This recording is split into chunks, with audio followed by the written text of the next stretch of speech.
Hey guys, I apologize. I've been working. I haven't had a lot of time to do videos, but don't be discouraged. I will be making more. Today's video is going to be called PTSD, what I suffer with, how I deal with it, and how it affects me.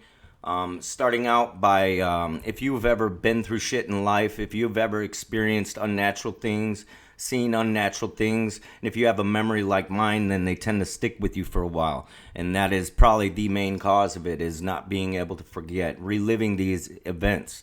Okay, and some for me has been car wrecks. I've had quite a few of them, some pretty extreme. Okay, and at the time it doesn't affect you. You don't think nothing of it. Like, for example, I walked 3 miles with my arm hanging off. Like, it was not affecting me until later on that I relived that moment and understood how bad it could have been. It could have been fatal. And now there's times I relive that, and it turns out different every time. But okay, and freak accidents. Maybe you're around during a time of a freak accident. Somebody may have one, or maybe you have had one happen to yourself, like me.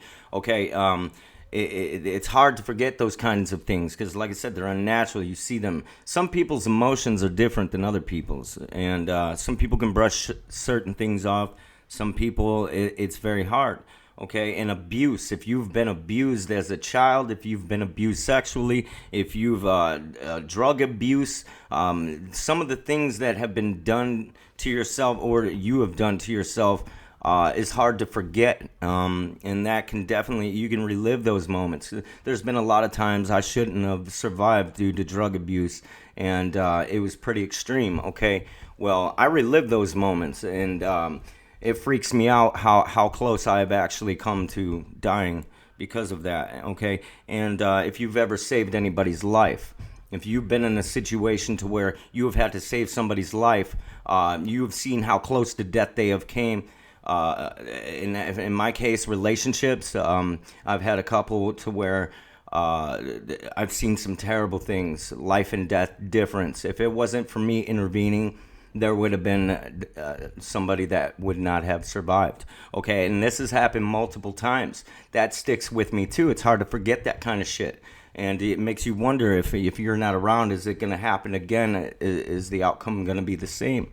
Okay, that's hard to forget, and you relive these moments, and of course the end comes out different every time, but it's always the same outcome.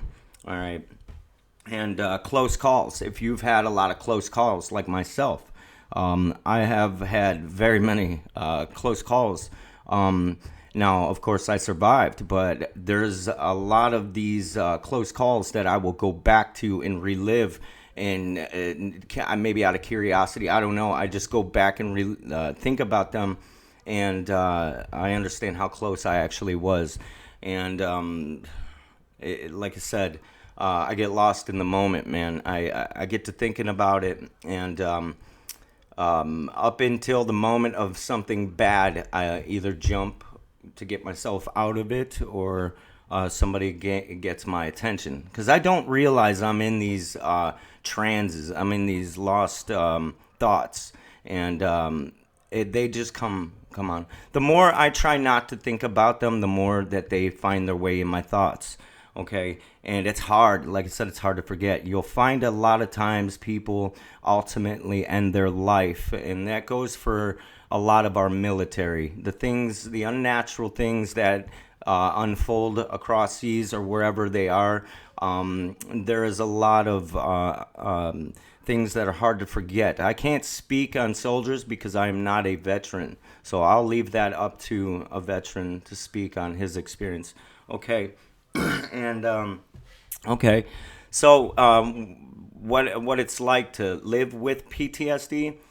When shit gets real, you're usually the one that's calm. The one that has played out multiple scenarios in his mind is usually never surprised. He's went over every possible thing that could happen, overanalyzed all situations. So when shit hits the fan, you're usually calm because you have expected this. You're not surprised. Okay, for example, I'll just give a small example.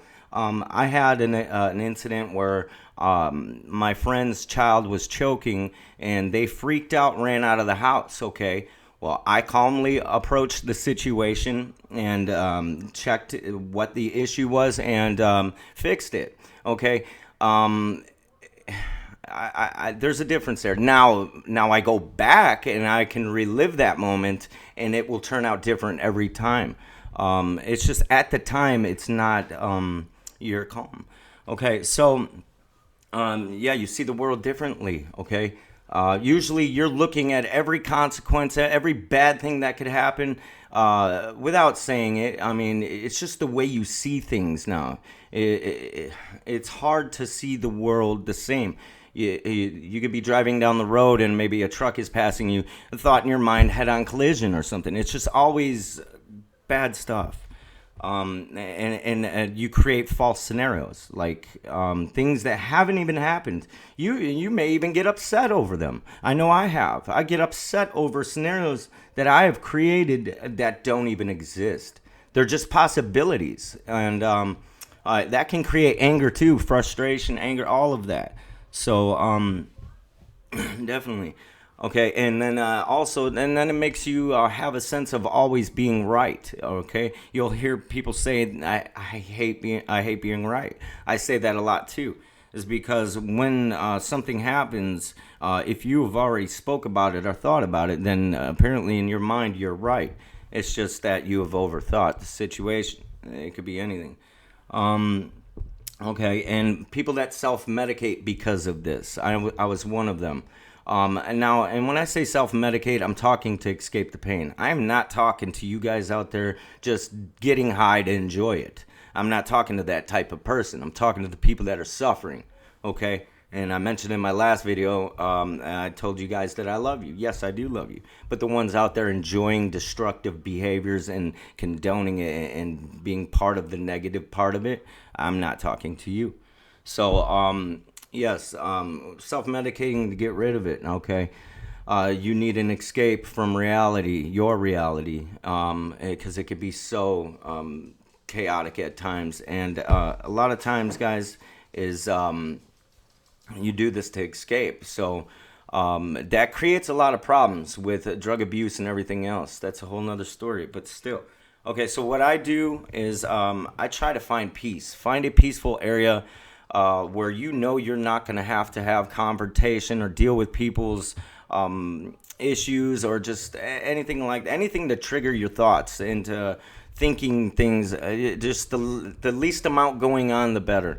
Unless you're around really good people. I've noticed that over this last weekend at a festival, Swag Fest, which was amazing. Okay, so I'll get into that on another video.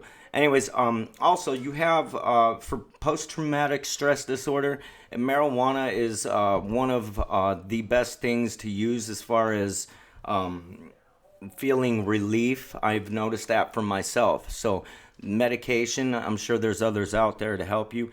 Hobbies, if you're into a hobby, it gets your mind off of things. I mean, I'm not saying it's going to cure it, but it will make you think less about the things that bother you. Okay, and helping others. I know that if you think you're destroyed or maybe broken or whatever the case may be, when you're able to help others and you see what it does to them, that gives you a real good feeling. It gives you a sense of purpose. I mean, it gives you a lot of things. It just makes you feel good inside. And then make it right. If you have some problems going on or some issues, maybe with somebody or just something, just make it right and try to do your best towards that. That will make you feel good too. It may be something in the back of your mind that's always bothering you. Just make it right. Get it off your mind, okay? And yeah, make every day better than the last. That's what I'm trying to do. Every day better than the last. I'm trying to be a better person every day from the day before in some type of way. Okay, and that makes you feel good too because you got less to think about bad. You know, if you're doing bad things daily, you're gonna have bad things to think about all the time. So the more you do good, the less bad on your mind. Okay, and yeah, maybe get a pet or something, maybe a dog or something, whatever type of animals you're into. They can help with a lot of stress and things like that, and maybe, like I said, sense of purpose, get your mind off things. And end this with just love, man. If you can find somebody out there that really understands how this affects you and knows how to help soothe you, that will definitely help. Or just maybe even friends, somebody that understands it on a personal level to where you can talk and get things off your chest is awesome. And just love yourself, man. I know it's hard when you look inside and see all the destructive things. It can be from, even nowadays, man, social media is desensitizing people. You see videos on there that are so unnatural that should not be shown to anybody.